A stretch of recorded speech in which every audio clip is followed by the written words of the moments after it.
عزیزوں اور دوستوں، السلام علیکم ورحمۃ اللہ وبرکاتہ۔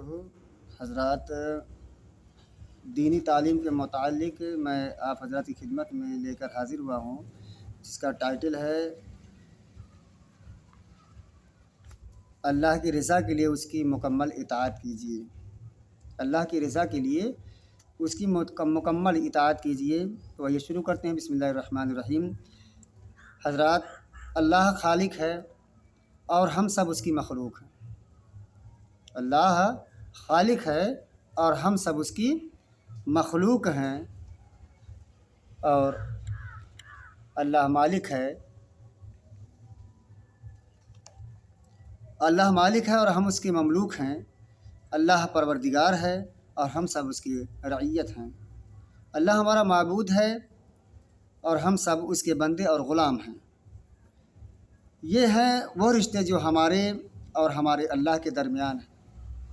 ان رشتوں کا تقاضا یہ ہے کہ ہم اس کا شکر ادا کریں، اس کے آگے جھکیں، اس کی رضا کے لیے جئیں اور مریں، اور پوری زندگی اس کی بندگی اور اس کی فرما بردار بن کر رہیں۔ قرآن مجید کا آغاز ان الفاظ سے ہوتا ہے: الحمدللہ رب العالمین الرحمن الرحیم مالک یوم الدین ایاک نعبد و ایاک نستعین۔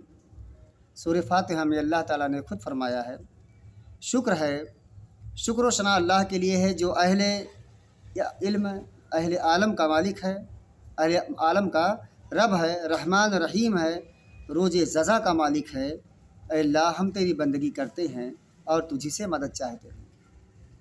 یہ انسانی فطرت کی آواز ہے، یہ انسانی فطرت کی آواز ہے جس کی ترجمانی فطرت کے خالق نے کر دی ہے۔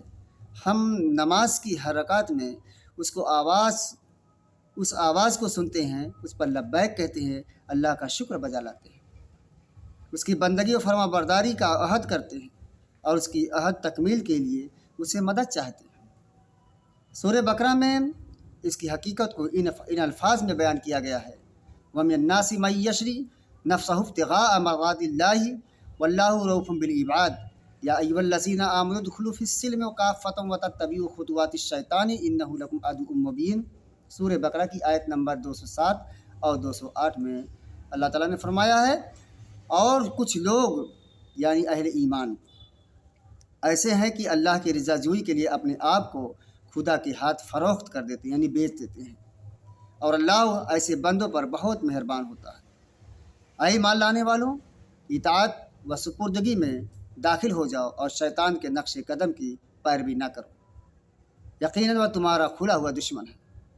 ان آیات سے واضح ہوا کہ اللہ ان بندوں کو اپنا سچا بندہ تصور کرتا ہے اور ان پر بہت زیادہ مہربان ہوتا ہے جو اس رضا کو اپنا منتہا مقصد بناتے ہیں، اور اس مقصد عظیم کے حصول کے لیے اپنی پورے وجود، اپنی تمام صلاحیتوں اور قوتوں اور تمام ذرائع وسائل کو اللہ کے ہاتھ فروخت کر دیتے ہیں۔ بالفاظ دیگران کی زندگی اور ان کی املاک میں ان کی اپنی مرضی نہیں، اللہ کی مرضی اور اس کا حکم چلتا ہے۔ سورہ توبہ میں پھر اللہ نے فرمایا: ان اللہ اشتری من المؤمنین انفسهم واموالهم بان لهم جنہ۔ سورہ توبہ کی آیت نمبر 111 میں اللہ تعالیٰ نے فرمایا ہے، بلا شبہ اللہ نے اہل ایمان سے ان کی جانوں اور ان کے مالوں کو خرید لیا ہے۔ اس معاوضے میں ان کے لیے جنت ہے۔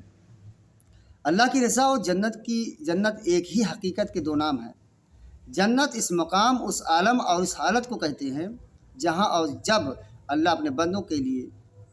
جب اللہ اپنے بندوں سے ہمیشہ کے لیے راضی ہو جائے گا تو انہیں بے پایا، لازوال اور ناقابل تصور نعمتوں اپنے قرب و دیدار سے مالا مال فرمائے گا۔ سورہ بقرہ اور سورہ توبہ کی ان آیات سے واضح ہوا ہے کہ اللہ اور بندے مومن کے درمیان دراصل بیع و شراء کا معاملہ ہوتا ہے۔ بندہ جب ایمان لا کر لا الہ الا اللہ کہتا ہے اور خود کو اللہ کی بندگی میں دیتا ہے تو وہ در حقیقت اپنی زندگی، اپنی صلاحیتوں، اپنی قوتوں، اپنی کل متاع کو اللہ کے ہاتھ فروخت کر دیتا ہے۔ اب اگر بندہ بیع و شراء کے اس معاہدے پر قائم رہتا ہے اور اپنے وجود کو وقتاً اللہ کی مرضی میں گم کر دیتا ہے اور خدا کے حکم کا تابع بن کر زندگی گزارتا ہے تو اللہ اس کی متاع حیات کو قبول فرما لیتا ہے اور اس کی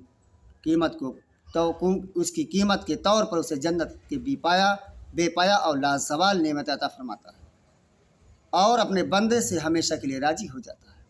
اور سورہ بقرہ کی جو 2 آیات نقل کی گئی ہے، ان میں آخری آیت اس حقیقت کی مزید و وضاحت